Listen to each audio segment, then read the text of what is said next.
मेरी डायरी की अब रिटायरमेंट होने वाली है। अजीब लगा ना, पर अब उसके हर एक पन्ने पे मैंने अपनी कोई ना कोई कहानी लिख दी है।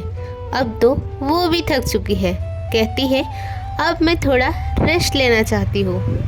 मैंने कहा जी हुजूर, बट मुझे पहले कोई और मिल तो जाए जिसे मैं आपकी जगह दे सकूँ।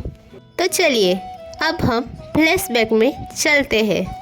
तारीख तो याद नहीं, पर बहुत ही खास था वो दिन मेरे लिए, जब वो मुझे पहली बार मिली थी हमारे छोटे से बाजार में। एक छोटी सी दुकान के एक छोटे से कोने में वो मुझे चुपके से देख रही थी। भूरे रंग में रंगी वो बहुत ही खूबसूरत थी। और फिर मैंने भी उसे देख लिया।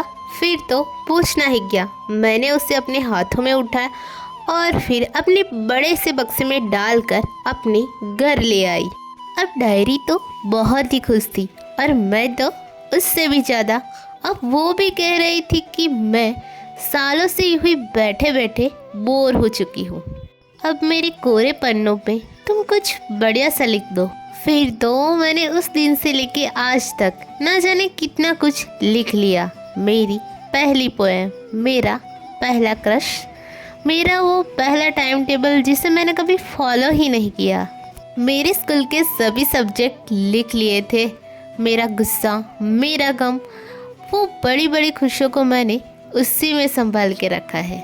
मेरे छोटे बड़े सभी गोल, किसी की शादी में जाना है तो कैसे सजना संवरना है, उसकी भी एक लंबी लिस्ट।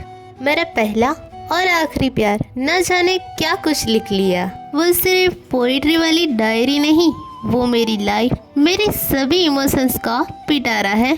खैर, अब तो एक भी पन्ना खाली छोड़ा ही नहीं। अब तक उसने भी मेरा साथ बहुत दिया।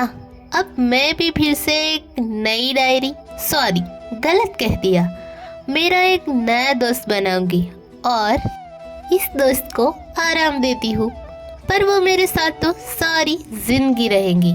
तो कैसी लगी आपको मेरी डायरी?